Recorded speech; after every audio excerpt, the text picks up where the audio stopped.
Good day ba yung artista? Ito nga pala si Monkey Rider, maghahatid ng giya. Ngayong araw ng linggo, July 5, 2026. Ang ating karera ay gaganapin sa Padre Garcia. Philracom Rating Base Handicap System Race 2026 Philracom PCSO Silver Cup. Okay, gawin na tayo sa race 1. First winner take all covers races 1 to 7. Ang ating distansya ay 1,400 meters. Meron tayong 6 entries. Class 4, 42 to 56 split.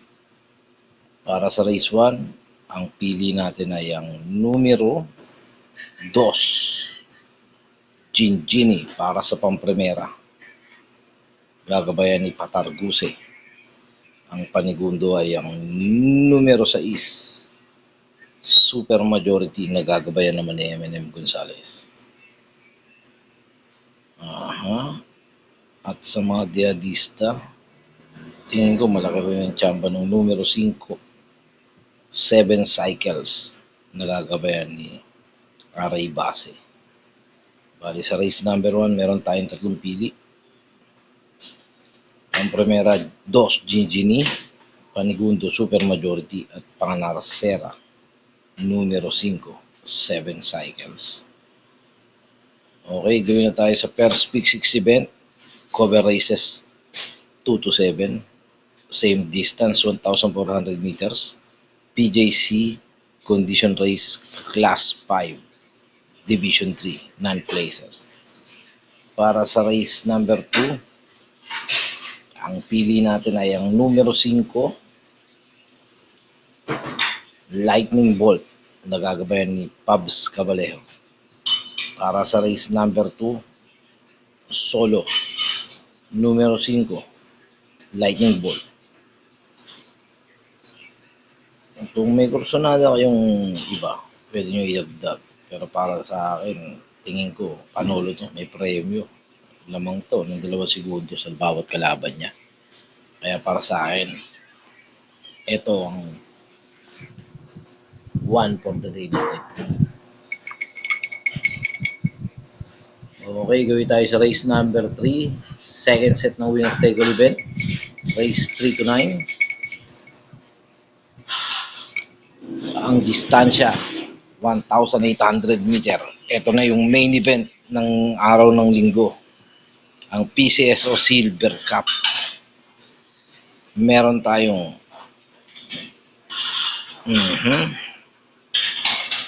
13 entries but 11 betting numbers. Okay. Para sa race number 3, ang pampremera natin ay yung galing sa panalo at halos tinalo na rin niya yung iba dito na maiinam. Circus Crowd, numero 5, naggagabayan ni Jomel Lazaro. Ang panigundo ay ang numero 2, nagagabayan naman ni Pabs Cabalejo, Jungkook.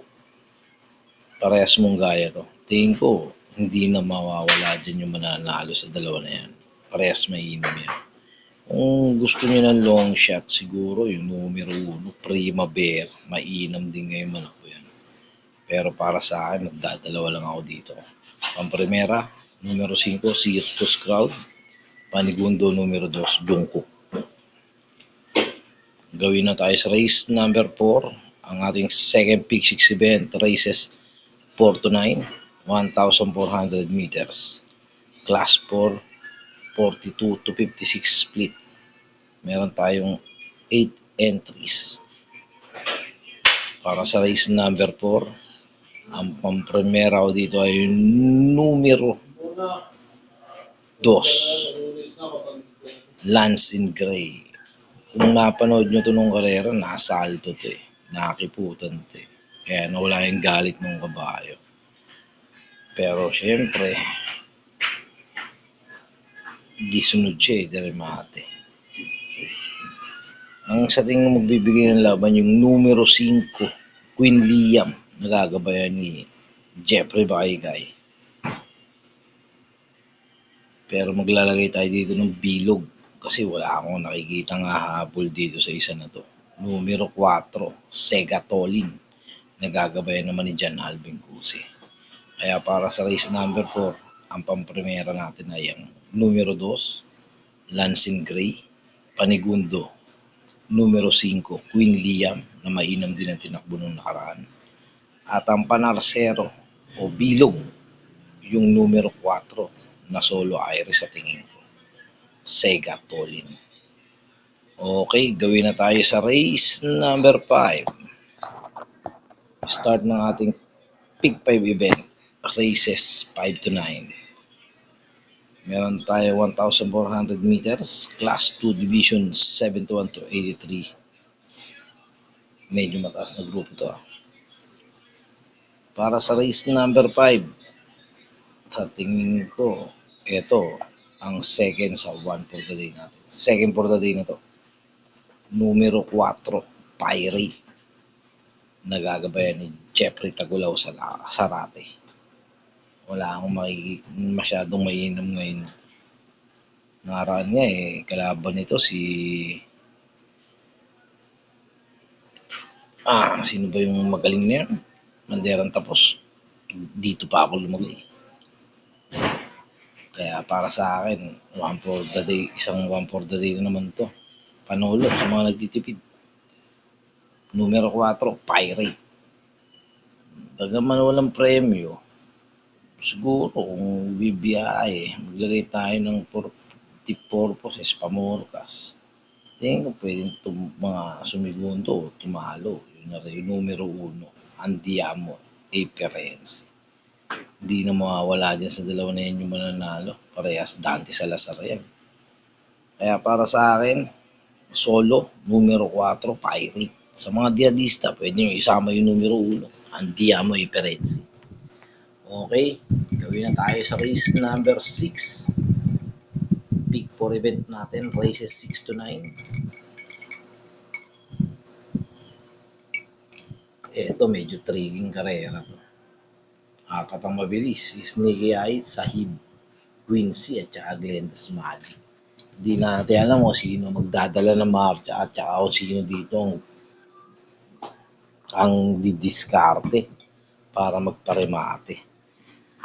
Kaya para dito sa race number 6,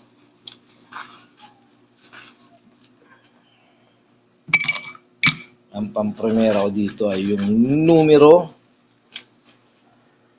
7, Glenda's Magic. Napanood naman natin to kahit yaring karera nung nakaraan to, naisunod, kaya rumimati, naipanalo pa. Kaya yan ang kukunin kong pampremera. Panigundo, yung pipilitin magdala ng marcha, pero kung di diskarte, pwede rin naman yung numero 4, Sahib. Maglalagay ako ng panarsera, yung medyo sanay sa pista dito. Saka mainam yung huling tinakbo. Yung numero 3, Misha. Kaya para dito sa race number 6, pampremera natin, Glenda's Magic. Panigundo, numero 4, Sahib. Panarsera, numero 3, Misha. Panalo rin yung numero 1. Ang problema dito, question dilabas palagi kabahay ni Boss Ed Hindi natin alam kung ilalaban o hindi. Kaya para sa akin, kung may update at balita kayo, isama nyo. Kung ano naman, siguro pwede nang iwanan. Yung dalawa, may tsamba rin naman, si Sneaky Eyes tsaka si Essential AD Quincy. Pero para sa akin, out ako dyan sa tatlo na yan. Parang bumigat ang laban ng tatlo na yan. Okay? Diretso na tayo sa race number 7. Ito yung last DD plus 1 natin. 1,400 meters ang ang distansya. Last 3, 57 to 70 split. Mataas na grupo to. Okay. Dito, Sa rate sa 80, numero 1, proceeding. Nasa kanya ni John Alvin. Pero para sa akin, numero 5, Winfall. Gagabayan ni Eminem Gonzalez. Pangatlo, sa third of the day natin to. Solo. Numero 5, Winfall. Mhm. Base sa basa ko, kakampihan ni Glorify ito. Tsaka medyo may problema sa aparato si Glorify, nagpapatihuli ito minsan eh.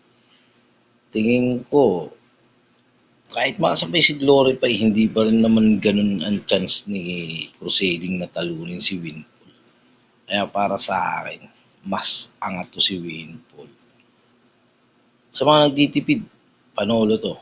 Tuloy nyo, pwede to. Numero 5, Winfall. Third na one for the day natin yan. Pangatlong one for the day natin yan. Sa mga gusto magdagdag at hindi nyo kursunada yung numero 5, sama nyo yung numero 1, proceeding. Pero wag kayong makawalan yan.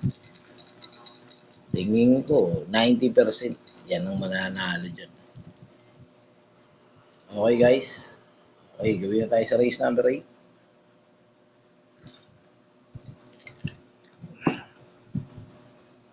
Ang karera ay 1,650 meters. Class 4, 42 to 56. Meron tayong 6 entries. Eto, medyo magulo tong karera na to.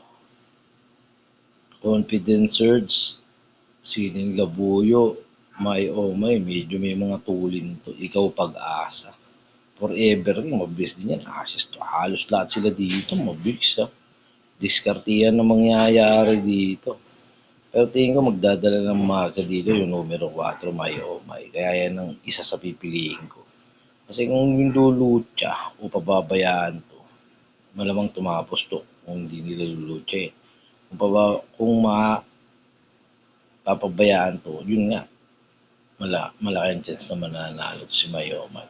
Kaya yan ang pampremera ko, numero 4, May. Gagabayan ni Jomel Lazaro. Ngayon, ang panigundo ko dito, siguro yung magaling dumidiskarte rin. Ito yung naididiskarte ito. Tingin ko, numero 1, Ikaw Pag-asa. Anybody's race to ah.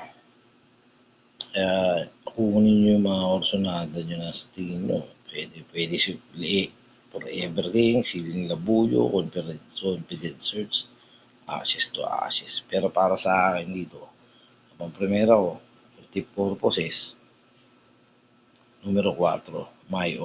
Panigundo numero 1, Ikaw Pag-asa. Okay?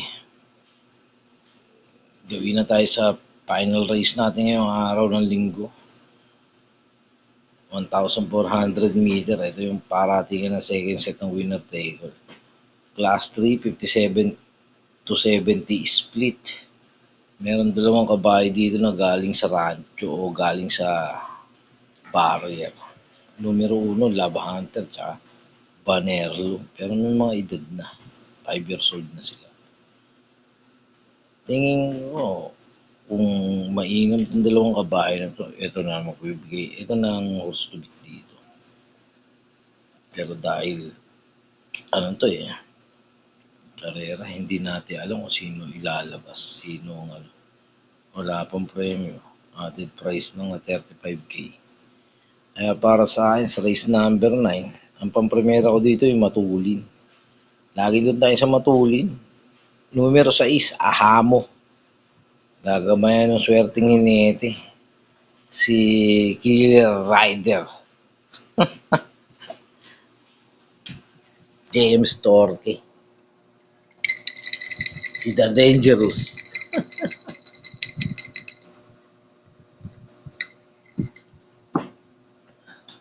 Ngayon, ang panigundo natin dito, siguro, yung numero 1 na rin. Hindi natin alam ano yan. Kikilos, dalawa pa. Yan ang aking panigundo. Kaya nung maglalagay tayo ng bilog, ito paborito ko itong babae. Ilang beses ako pinatama nito. Tsaka hanggang na nalaban ito. Sasakay ni John Paul Guzzi. Numero 7, Charge the Castle. Bilog yan. Kaya para sa race number 9, pamprimera, numero 6, Ahamo, Panigundo, 1 and 1A, Love Hunter and Banerlo. At ang ating bilog o pandihado, yung numero 7, Charge the Castle. Okay, good luck. Pangararista. Etong linggo na to, malaki chance na itatama natin to. Tiwala lang. Basta labas-labas lang lahat. Walang dayaan. Walang mga focus mangyayari. Lamang na itatama yan. Kaya, guys, pa-support na lang ha. Pa-subscribe. Kung ayaw nyo, okay na naman. Walang problema. Ano naman to eh. Libangan lang din naman to. Pero kung nagugustuhan mo yung giya ko, edi okay din mag-subscribe. Follow mo, subscribe. Tsaka, yan lang naman masasabi ko. Bet responsibly. Good luck. God bless. Palain sana tayo sa araw ng linggo. Okay, bye-bye na.